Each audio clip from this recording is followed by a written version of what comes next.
কুমিল্লায় ছোঁয়াচে রোগ স্ক্যাবিসের প্রাদুর্ভাব দেখা দিয়েছে। জেলার সরকারি বেসরকারি হাসপাতালে চর্মরোগের চিকিৎসা নিতে যাওয়া 70% মানুষই এই রোগে আক্রান্ত। ছোঁয়াচে হওয়ায় শিশু থেকে সব বয়সী মানুষ আক্রান্ত হচ্ছে এই রোগে। চিকিৎসকরা বলছেন, সঠিক চিকিৎসা না দিলে জীবনের জন্য হুমকিও হতে পারে স্ক্যাবিস। এই ঈদে জামা জুতো অ্যাকসেসরিজের ডিসকাউন্ট।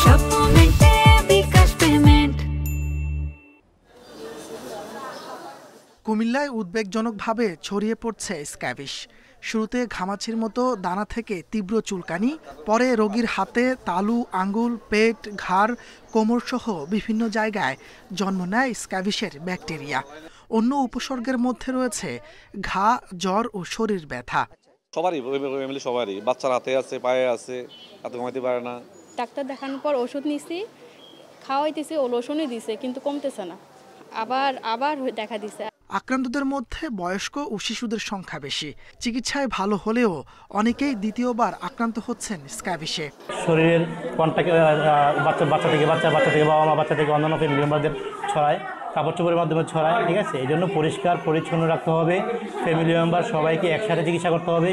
সার্কোপটিস স্ক্যাভিয়া নামের এক ধরনের পরজীবীর আক্রমণে এ রোগের সূত্রপাত।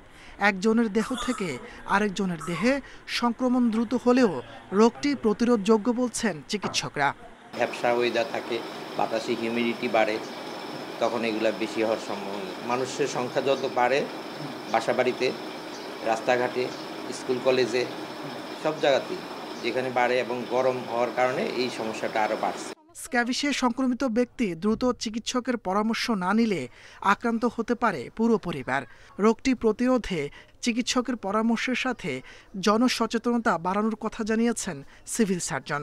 এই রোগটা যখন নাকি পরিবারের একজন হয়, ওই পরিবারে যারা আছে, যেহেতু একই পরিবারের লোকেরা আরেকজনের সাথে কোনো না কোনোভাবে কাপড় চোপড়, বিছনা এগুলো শেয়ার করে, সেই কারণে এটা পরিবারের সবার মধ্যে ছড়িয়ে পড়তে পারে।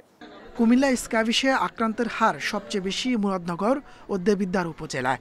সঠিক সময়ে চিকিৎসার অভাবে রোগটি জীবনের জন্য ঝুঁকিপূর্ণ হতে পারে বলে জানিয়েছেন জনস্বাস্থ্য বিশেষজ্ঞরা।